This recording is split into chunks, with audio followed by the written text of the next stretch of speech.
retrouver à présent en direct Yves Lefebvre. Bonsoir monsieur, vous êtes syndicat de police, secrétaire général FO Police. Nous parlons depuis tout à l'heure avec nos journalistes sur place de la situation. Un contact a donc été établi, ce que l'on appelle des négociations. Pour l'heure, il semblerait que les propos du forcené ou du preneur d'otages sont encore difficilement compréhensibles par, en tous les cas, la police ou celui qui négocie. Qu'est-ce que vous pouvez dire à l'heure actuelle de la situation et du processus qui s'engage ?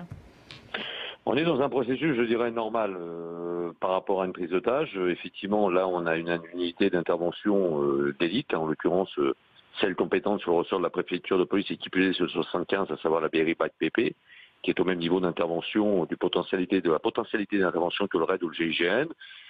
Mise en place, bien évidemment, de cette unité pour se préparer éventuellement à une interpellation, je dirais, à un potentiel pour rentrer dans cette entreprise, mais avant ça, il y a une phase de négociation qui s'impose avec des spécialistes en la matière, qu'on appelle communément les négociateurs, qui tentent à travers un contact, effectivement, soit un contact direct par la voix ou par le téléphone, pour bien cerner l'individu, essayer d'appréhender autant que faire se peut ses motivations et surtout la potentialité de dangerosité de l'individu, parce que bien évidemment, l'objectif à atteindre, c'est de préserver les vies humaines des personnes retenues en otage. Donc il faut tout appréhender et essayer de mettre en place une certaine confiance qui peut permettre, bien évidemment, le premier objectif est que l'individu se rende le plus vite possible aux forces de l'ordre. D'ailleurs, on voit sur nos images en direct à l'heure actuelle l'équipe de déminage qui arrive sur place. Il s'agit, il faut également le rappeler, d'une sécurité normale, essentielle que ces équipes bien sûr. arrivent de manière... Quoique, quelles que soient les armes dont dispose le forcené, c'est une opération qui se déroule normalement. Yves Lefebvre, est-ce que ce sont également, j'ai posé tout à l'heure la question, mais je voudrais avoir plus de détails et d'informations à ce sujet, dans un contexte de menaces terroristes, même si ce n'est pas le cas actuellement, est-ce que les forces de police interviennent différemment ? Est-ce qu'il y a une protection, ou j'allais dire, avant d'intervenir, une double précaution par rapport à un contexte aujourd'hui que l'on connaît ? Oui, bien évidemment. Mes collègues sont d'autant plus attentifs, d'autant plus professionnels au quotidien, vu la menace particuliirement palpable. Parce que là, nul n'est en capacité de dire aujourd'hui, à l'instant présent, sur cette prise d'otage, si on est dans du droit commun ou si nous sommes dans un acte terroriste. C'est je dirais la continuité de l'enquête et qui plus est au moment de l'interpellation de l'individu qui nous permettra de déterminer sur quelle phase nous allons nous situer pour les suites à donner.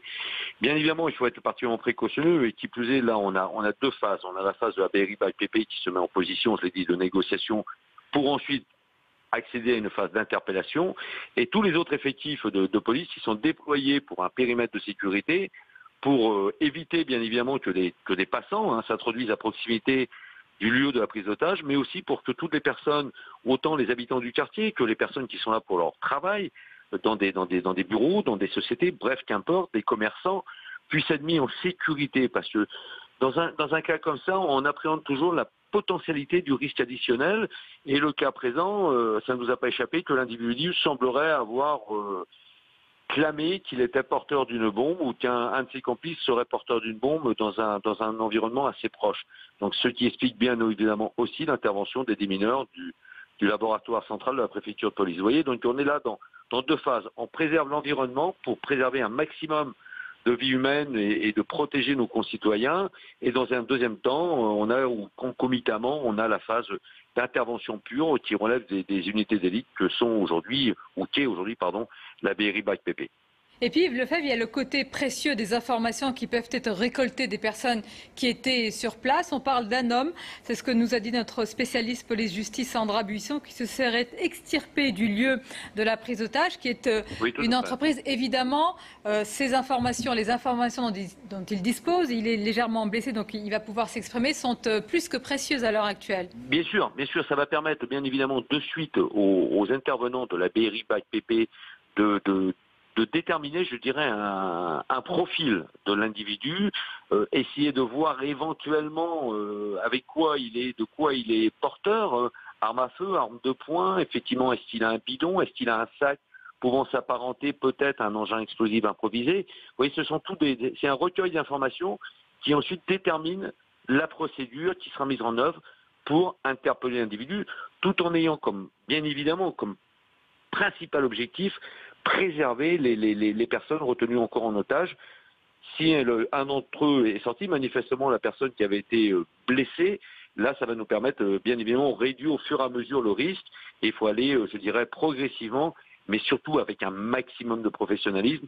Et encore une fois de plus, la Berry BPP qui avait démontré tout son professionnalisme lors de l'attentat du Bataclan est encore en train de démontrer toute sa capacité à agir avec discernement, avec professionnalisme, en ne mélangeant certainement pas vitesse et précipitation. Merci à vous, Yves Merci. Lefebvre. On va en